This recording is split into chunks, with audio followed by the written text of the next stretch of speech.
Update, brought to you by Simcox Advocates, advising businesses and families since 1949. Visit simcox.com or call 690 300. Manx Radio's Update with Andy Wint.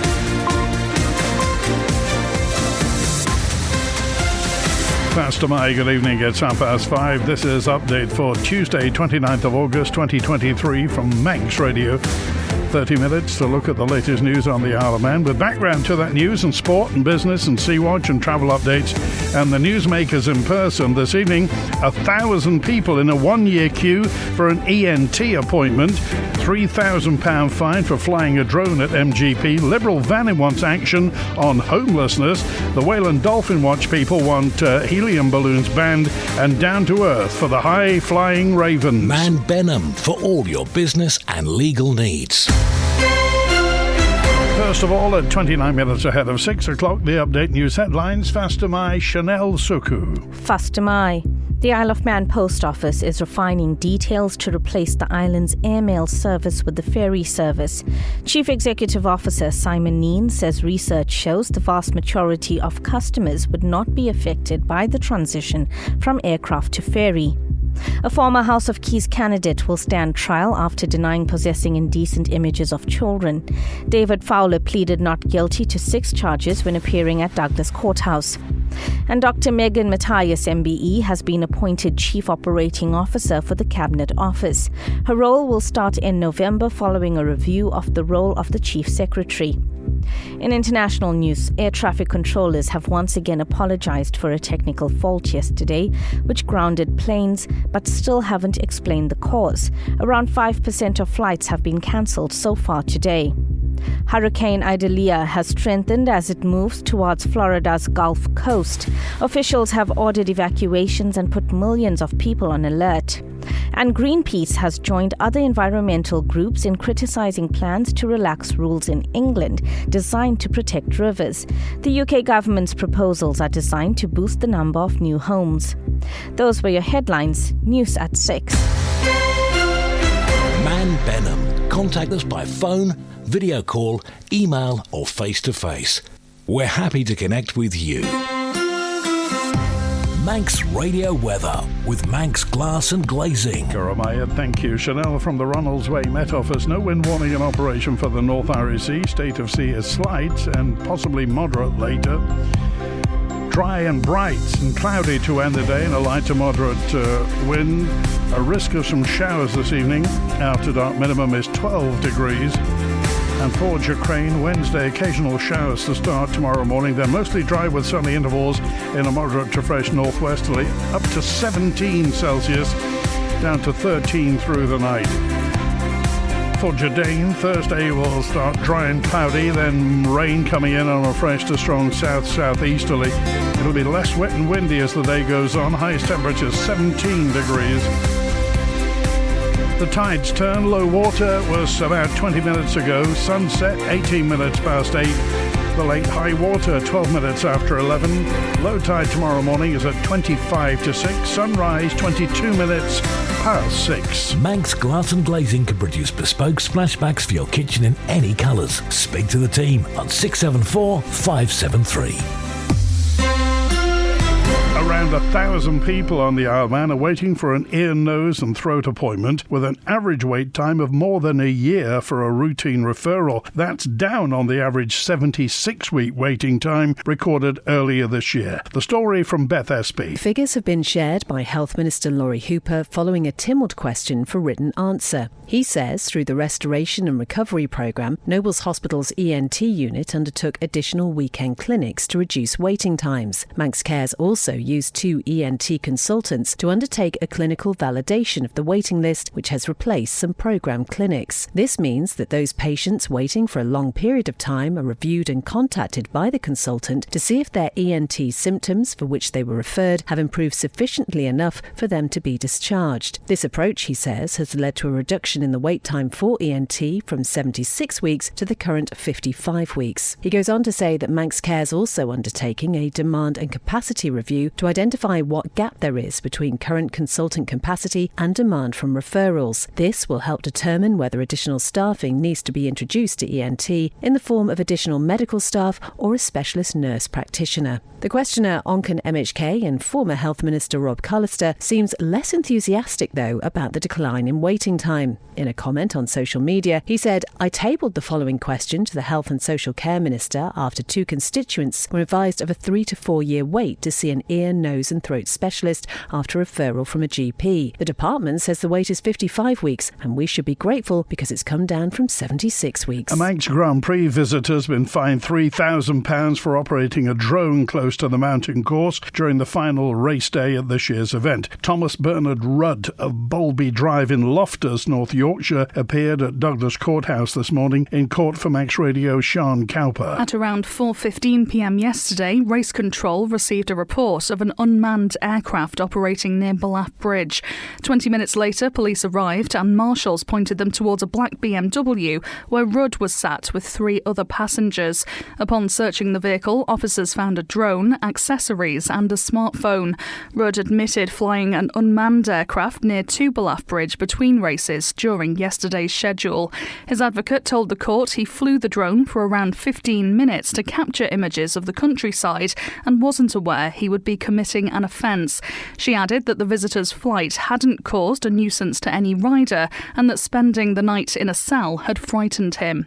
Footage captured on his drone showed he had flown within 200 metres of the course. Legislation prohibits flying within a kilometre of the course during closures for racing.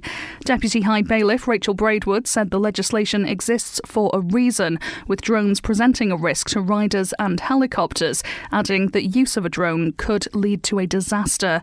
As well as having to pay a £3,000 fine, the 25-year-old was ordered to pay £125 in costs. This is the most listened to Isle of Man news source, and Manx Radio's Update is the Isle of Man's most downloaded news podcast. Fast by, good evening, 23 minutes before 6. The Manx Whale and Dolphin Watch is calling for a ban on the sale of helium balloons. It's after the charity expressed concerns over them ending up in the sea, posing a danger to wildlife. The Outreach and Educational Officer for the charity is Jen Adams. Balloons, any balloons, not just helium ones, can get ingested by any sea creature. But especially the larger animals like dolphins and the whales, they need vast quantities of food to survive. So they might accidentally gobble up a helium balloon and it will pass through into their stomach and could just kill them, or it could lay there for years and years. Not a very nice end for them. It is illegal to release balloons, like mass balloon releases that you see in other countries. You can't do that here. But, of course, there's nothing stopping people from buying helium balloons.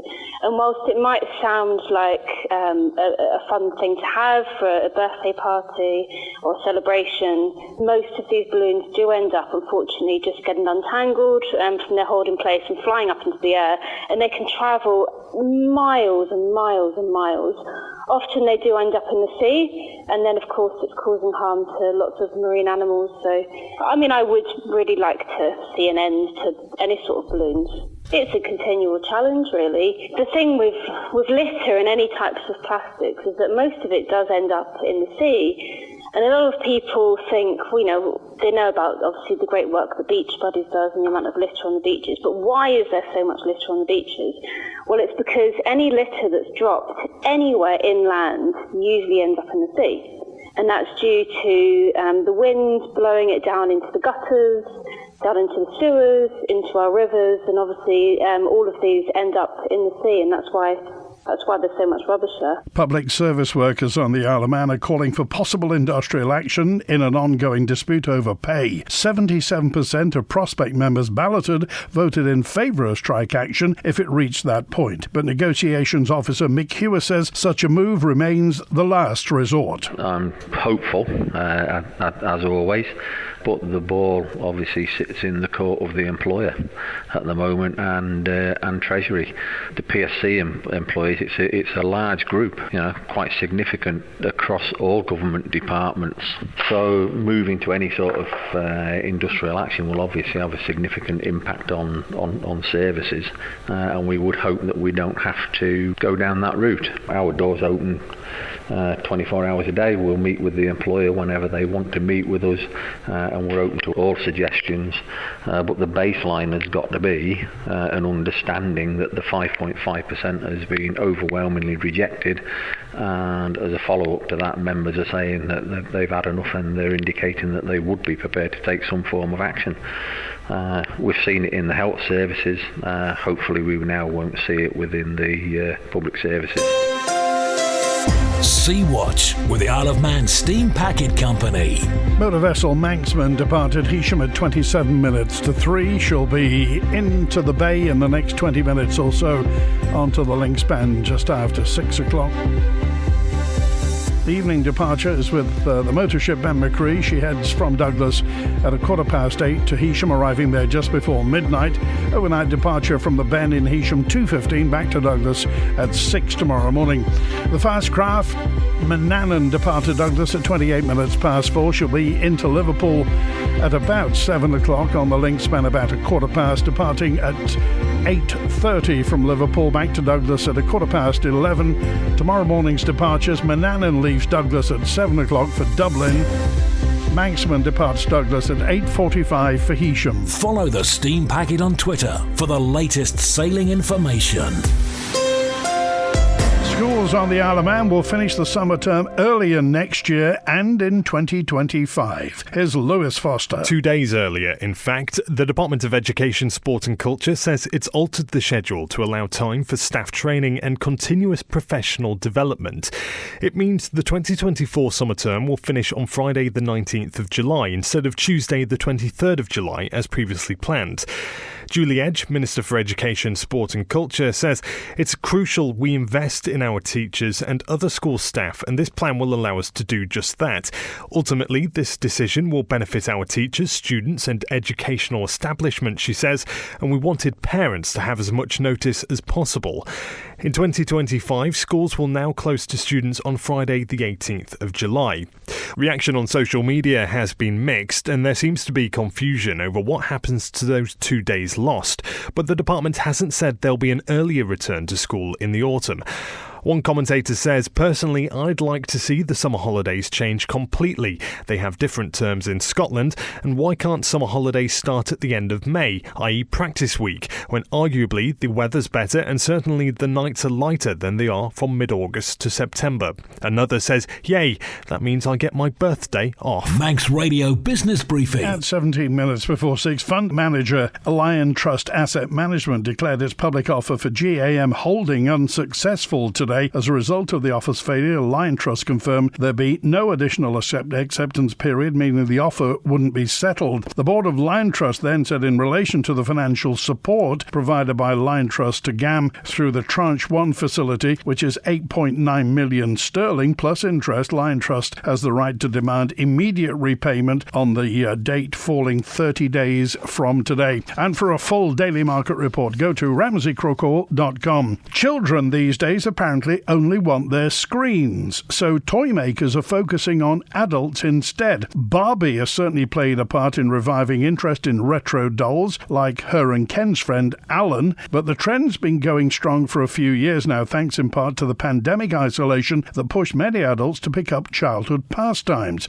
Now, what they're calling kidults, that's adults who enjoy cartoons, action figures and the like, are driving global toy sales. A recent survey by the Toy Association found 41% of parents, 4 out of 10 parents, have bought a toy for themselves in the last year. The Stock Market Report, brought to you by Ramsey Crookall. UK and European markets closed higher, tracking global counterparts. The US dollar ticked up slightly. The Japanese yen languished near levels that triggered intervention last year. Oil crept up as supply concerns from a hurricane hurtling through the US Gulf limited bearish sentiment, and gold edged lower due to a stronger dollar and an uptick in bond yields. The numbers from Ramsey Crookall at the close in London. The FTSE 100 up 1 7/10% at 7,464. The DAX in Frankfurt up almost 0.9% at 15,930. A short time ago in New York City, the Dow Jones Industrial up just over 0.5% at 34,755. The Nasdaq Tech Stocks Index is up 1 6/10% currently at 13,929. 1949. And a short time ago in Chicago, the S&P 500 up 1.1% at 4,484. In the exchange markets, the British pound sterling trading at $1 26.1 cents, €1 16.2 cents, and 23 South African rand 33.9 cents. In commodities, gold is up almost 0.9% at $1,936 per troy ounce, and a barrel of Brent crude is up almost 0.5% at $84.14. You've got an investment plan? Yeah, Mike set it up. But don't you need loads of money to do that? Not this one. It's called Shearwater from Ramsey Crookall, and you pay in monthly as little as £100. So it's like saving regularly, really helping us invest in the future. For a house, or the kids' education. £100 a month? I could easily do that. You should. The sooner you start, the better. Invest in your future with as little as £100 a month. Shearwater from Ramsey Crookall, the island's investment specialist for 75 years. Call 717171 or visit ramseycrookall.com. Licensed and regulated by the Isle of Man Financial Services Authority. A Douglas man has been ordered to work with the probation service after threatening to carry out a terrorist attack on the Isle of Man. Here's Tessa Hawley. John Anthony Williams threatened to slit throats at the Office of Human Resources following an employment dispute. The 38-year-old of Cullen Avenue admitted sending offensive, indecent or menacing messages on the 30th of June and was sentenced at Douglas Courthouse. The court was told Williams was in contact with the Manx Industrial Relations Service in relation to a grievance with Manx Care.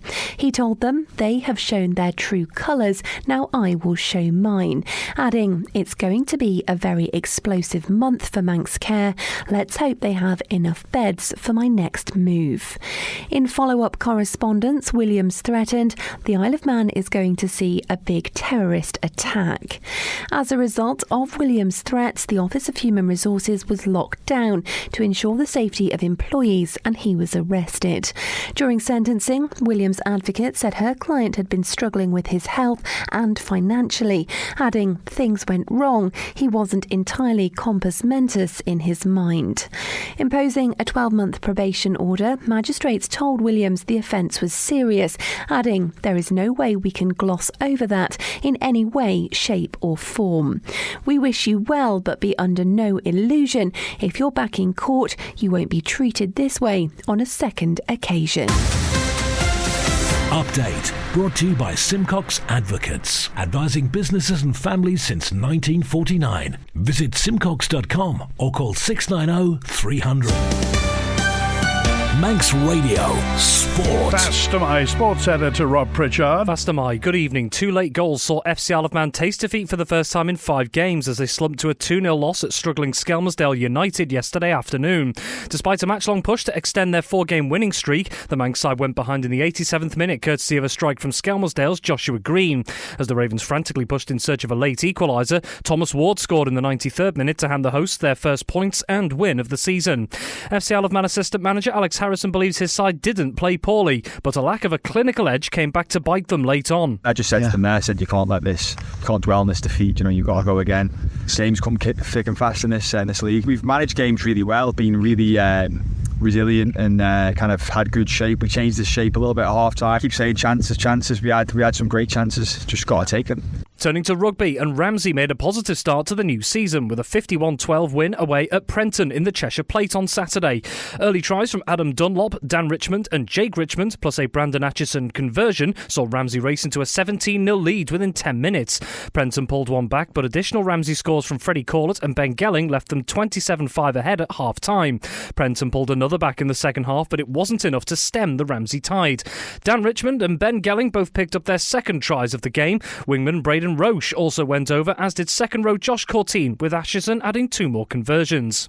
And in archery, Manx archers John Angelini and Leslie Slate have bagged themselves a silver medal each at the Scottish Field Archery Championships in Fife. John competed in the adult male freestyle limited compound class and put in a silver medal winning performance, getting season best scores in the process in the field and hunter rounds. Leslie also secured herself a silver in the adult female longbow class. Leslie managed a season best score in the field round. Manx Radio Travel, driven by Quayside Tyres and Service Centre. Some delays at Ronald's Way. The 5 o'clock EasyJet inbound from Liverpool won't be in until 20 to 8 tonight. 5:25, Loganair from Manchester came in about a quarter of an hour late. Next inbound, it's the 10:08 Loganair from London City on time, the 5:08 Loganair from Liverpool on time, and the 8:15 EasyJet from Gatwick, all showing on time. So outbound, the 5:30 EasyJet back to Liverpool won't be going until 8:10. 6 o'clock Loganair to Liverpool is on time, and the 8:45 EasyJet back to London Gatwick on time. On the road, remember the mountain road's closed tomorrow between 9:30 and 4:30 from Barrule Park in Ramsey to the Craig. They're removing MGP course equipment. The Craignabar Hotel is open as normal, accessible from Douglas and the Craignabar Back Road. The bungalow area is accessible from the Faulty Will Road from Sulby. And remember, cycling is prohibited on the mountain road until this Wednesday evening until tomorrow evening. East Quays closed between the House of Manannan and the road bridge in Peel for work on the road and pavements. Hillside Avenue closed in Douglas for adjacent office window replacement. Annika Road and Cushag Road in Farm Hill closed in phases for resurfacing. And temporary lights on Springfield Road, Paul Rose for work on the pavements. H&Hmotorcycles.im for all your motorcycle requirements. Southgate Industrial Estate, opposite Quayside Tyres. Call 665646.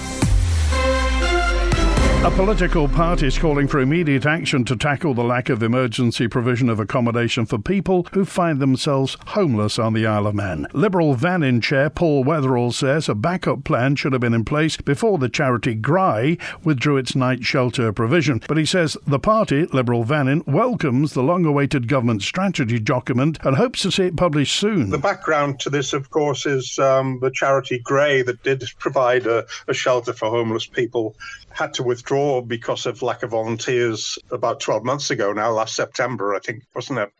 And since then, the government has been talking about what to do, but it's taken 12 months and they still to publish their strategy, which I think is imminent. From our point of view, we felt that there should have been some disaster planning and that when Gray folded, there should have been something immediately available to put in place. Manx Care have stepped into the breach to some extent, but they're dealing with the tip of the iceberg. I think there's a lot of people who fall through their net, and I'm sure the help they've been able to provide over the last 6 months or so has been welcomed by the people they have helped. But there are a lot of people out there who are still struggling with finding appropriate accommodation when they run into difficulties. I mean, the first priority, I think, and I hope it'll be in the strategy document when it's published, is that government should have a declared act where they have a requirement under the law to provide accommodation for people who become homeless. At the moment, it's falling through a net of a number of different departments with no one with an actual statutory responsibility to deliver services. The future should be a partnership between the legal side that government provides, accommodation provided, and then voluntary agencies, perhaps like the Salvation Army, Housing Matters, and other organisations that are concerned with housing in particular, but also charities involved in drug addiction services, etc. Update brought to you by Simcox Advocates. Manx Care wants to hear your views on the future of healthcare provision for women on the Isle of Man. A consultation to inform the Women's Health Strategy has been launched online. That story from Siobhan Fletcher. Manx Care says the Women's Health Strategy is centred around a life course approach, where every aspect of a woman's life and her health needs are viewed as a continuum, and that it is vital that they engage with the service users at the beginning of this journey to obtain their views. The consultation asks which women's health topics should be the main priorities of the strategy, with options ranging from diabetes to fertility, pregnancy loss and postnatal support, to menopause, to sexual health and veterans' health. It also queries how comfortable women are in talking about health issues with friends, family members, medical professionals and care professionals, and where women access health information, listing a range of sources.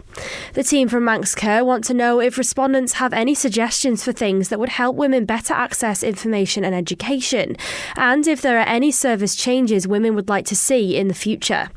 The survey is open to individuals aged 16 years and over on the Isle of Man only, and can be found on the government's consultation portal. The development of a new tyre for sidecars at the TT is a lifesaver for the future of the three-wheelers at the TT races, according to Dave Molyneux, the 17-time TT winner. Dave Molyneux was one of 4 sidecar drivers testing a new compound being created by Husier Racing Tyres at this year's Manx Grand Prix. They're an excellent tyre. God, it's a lifesaver for our class.